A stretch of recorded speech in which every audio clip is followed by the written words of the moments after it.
Page पर जुड़ने के लिए सभी साथियों का धन्यवाद। आज हम हैं गाजीपुर बॉर्डर पर, और गाजीपुर बॉर्डर पर बंगाल चुनाव के बाद उत्तर प्रदेश में जो पंचायत चुनाव हुए हैं, और पंचायत चुनाव में जो किसान आंदोलन का स्पष्ट असर देखने को मिला है, उस पर राकेश टिकैत जी की प्रतिक्रिया जानना बहुत ही आवश्यक है। आज आपको अवगत कराते हैं राकेश टिकैत जी से, और जो बंगाल में जिस तरह से बहुमत मिला है ममता बनर्जी को, और उसके बाद दूसरा जो झटका उत्तर प्रदेश के पंचायत चुनाव में लगा है, भारतीय जनता पार्टी अगर दलीय स्थिति में देखे तो खिसक कर दूसरे नंबर पर आई है सत्ता में रहते हुए भी। इन पर राकेश टिकैत जी हमारे साथ हैं।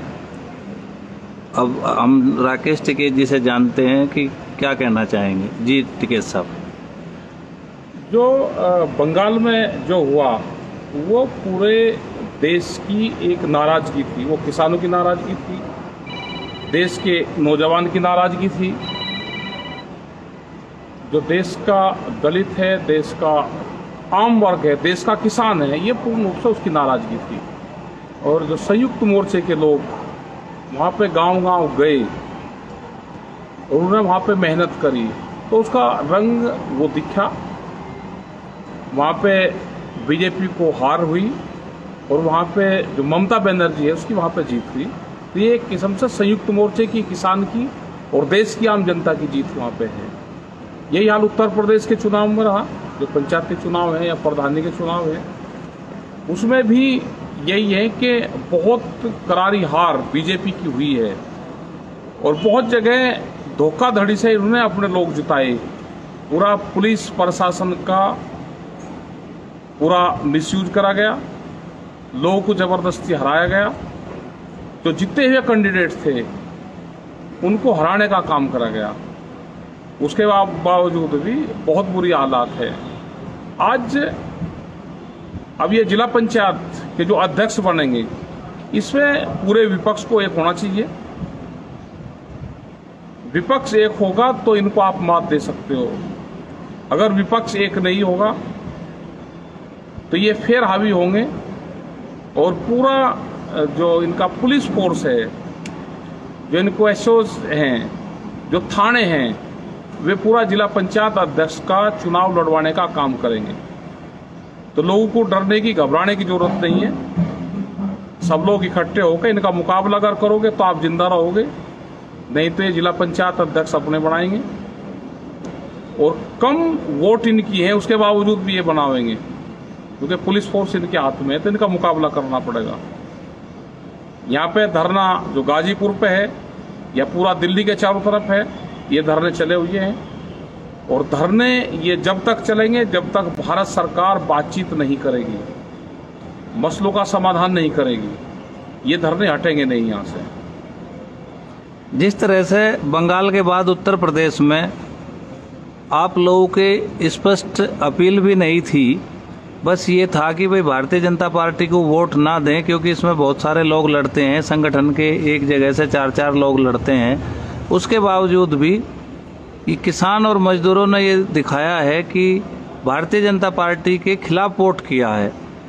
तो ये जो नाराजगी है धरातल पे, क्या सरकार इससे घबरा कर अब किसानों की मांगों को पूरा करने के लिए कोई कार्य करेगी, ऐसी कोई उम्मीद है? अब उम्मीद है कि सरकार अब बातचीत जरूर करेगी सरकार। और अगर सरकार बातचीत अब भी नहीं करेगी तो ये आंदोलन तो खत्म नहीं होते, आंदोलन तो चलते रहेंगे। क्योंकि देश की आजादी की जो लड़ाई थी उसके आंदोलन 90 वर्ष चले, तो किसान तो वापसी नहीं जाएगा, किसान तो लड़ाई लड़ेगा। और पूरे देश के हालात बहुत खराब है। पूरा देश को आधा देश इन्होंने बेच लिया। जो बड़ी बड़ी कंपनियां थी वे ये बेचने पर लगे हुए हैं और ये आम जनता को पता चल गया है सारा। नहीं तो जो आपने एक फिर वही कारपोरेट की बात आती है, आप बार बार इसको कहते हो, जिन कंपनियों को सरकार बेचना चाहती थी आज वही कंपनियां जीवनदायिनी साबित हुई हैं। और उन्होंने जो उनके यहाँ पे ऑक्सीजन यूज होती थी उसको मेडिकल ऑक्सीजन में कन्वर्ट करके स्टील उद्योग ने, भेल ने और तमाम जो ऐसी कंपनियां थी जो बिकाऊ थी, जिनकी लिस्ट पे थी, आज वही ऑक्सीजन दे रही हैं। तो अगर सरकार के पास ये स्ट्रक्चर नहीं रहेगा तो हालात और खराब होंगे। और कोरोना पे आप सरकार का किस तरह से फेलियर मानते हैं? कोरोना पे तो सरकार है ही नहीं, सरकार ने तो हाथ खड़े कर दिए। इनके तो जो मंत्री हैं वे हॉस्पिटलों में जाके लेट गए, अपने आप को कोविड का वो दिखा के और क्वारंटाइन हो गए, वहाँ पे हॉस्पिटल ले लिए। बहुत ये भ्रष्टाचार हॉस्पिटल में हुआ। अब तो ये प्राइवेट हॉस्पिटल में इसमें ज़्यादा ये हुआ है। क्यों नहीं करा जाते? क्यों इसके ऑक्सीजन के हॉस्पिटल अलग से बनाए जाते? जितने हमारे यूनिवर्सिटी हैं जो आज जिसमें बच्चे नहीं पढ़ रहे, वे खाली है, उनको आप ऑक्सीजन के हॉस्पिटल बना दो। वो एक प्राथमिकता है। जब यहाँ पे ऑक्सीजन बैंक की बात आप कर रहे हैं, ऑक्सीजन बैंक जो जैसे यहाँ पे गुरुद्वारा यहाँ इंदिरापुरम में गाजियाबाद में है, ये सड़क के ऊपर करीब 6000 से ज़्यादा लोगों की जान इन्होंने बचा दी अब तक। तो हम हर शहर में उसमें बना सकते हैं, हर कस्बे में उसमें बना सकते हैं कि उसको ऑक्सीजन सिलेंडर ही तो चाहिए उनको जी। आप उनको ऑक्सीजन सिलेंडर अवेलेबल करवा दो, ऑक्सीजन बैंक आप बनाओ। जैसे श्री राम कॉलेज मुजफ्फरनगर में है या और जितने भी इंजीनियरिंग कॉलेज है उनकी बिल्डिंग वहाँ पे है, उनके वहाँ पे बच्चों के हॉस्टल वहाँ पे है, आप उसको बना दो। उसमें जो भी मरीज आ रहा है उसको लुटा दो। जो ऑक्सीजन की जरूरत है, ऑक्सीजन के बगैर लोग मर रहे हैं तो उनको ऑक्सीजन मिल जाए। आगे किसी को हॉस्पिटल में रेफर करना है वहाँ पे कर दो, उसका कोविड सेंटर नाम दे दो, ऑक्सीजन बैंक नाम दे दो, ऑक्सीजन के हॉस्पिटल आप उनको दे दो, हल्की सी उनके मेडिसिन दे दो। तो ये दे सकते हैं, लेकिन सरकार हाथ खड़े करके और सरकार पब्लिक को बीच में छोड़ के भाग गई है। अच्छा, तो आपका इस सरकार को देखना चाहिए क्या इस तरह की सरकारें होती है। आपकी मंशा ये है कि अगर किसी को सांस नहीं आ रहा तो आते ही उसको पहले ऑक्सीजन मिल जाए, ऑक्सीजन दे दो उसको। इस तरह के हॉस्पिटल बनने चाहिए, हॉस्पिटल बन जाए, उसमें कुछ नहीं करना। आप यहाँ पे दे रहे हैं, आप उससे एक सिलेंडर से, जैसे आप भी दे रहे हैं, एक सिलेंडर से 20-20 बेड को आप दे सकते हो। एक सिलेंडर से 20 आदमी की जान बच सकती है। 1 घंटे में एक सिलेंडर खत्म नहीं होता। उसमें उनको दवाई की भी आप जरूरत नहीं है, वे ठीक हो जाते हैं। ऑक्सीजन लेवल बढ़ जाएगा, उनको घर भेज दो, डिस्चार्ज कर दो।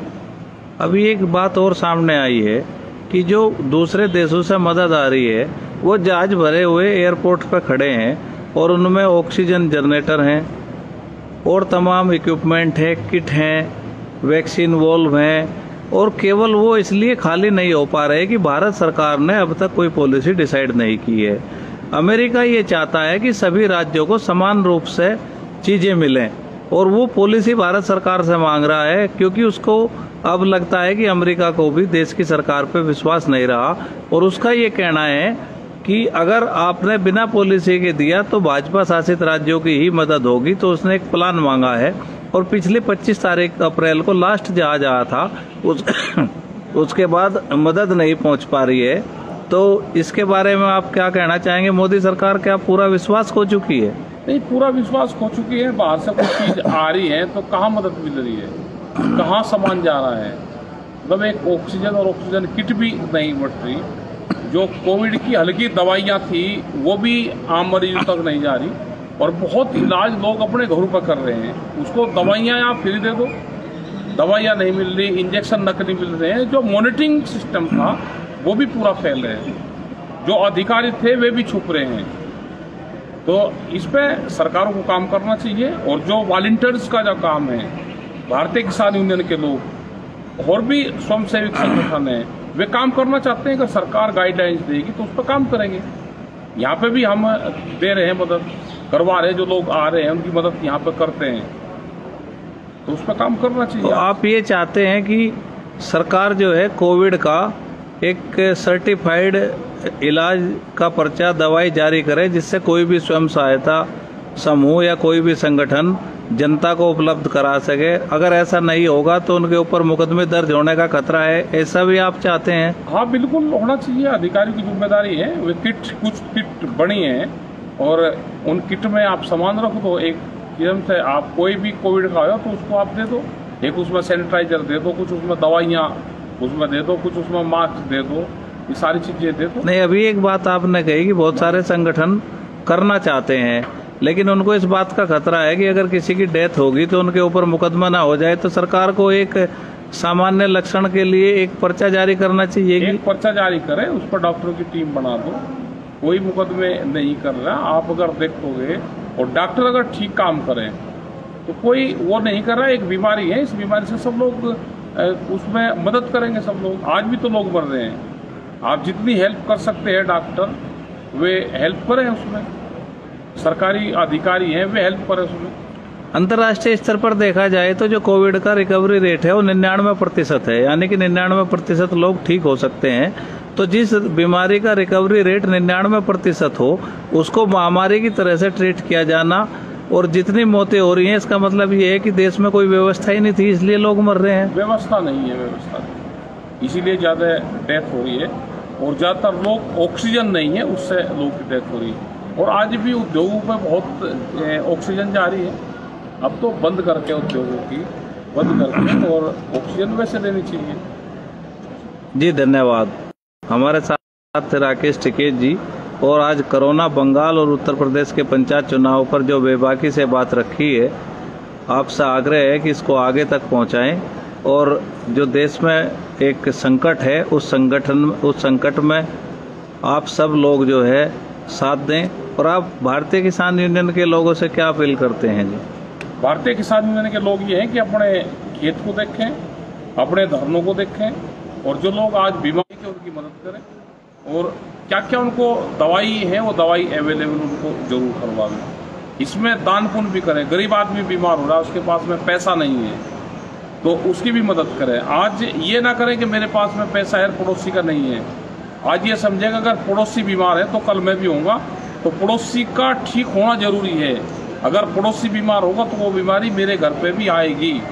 तो हम पड़ोसी को ठीक करें, अपने पैसे से ठीक करें, उसकी मदद करें हर संभव। और ये नहीं होगा तो आने वाले टाइम पे ये बीमारी ज़्यादा फैलेगी और इससे ज़्यादा लोगों की डेथ होगी। धन्यवाद।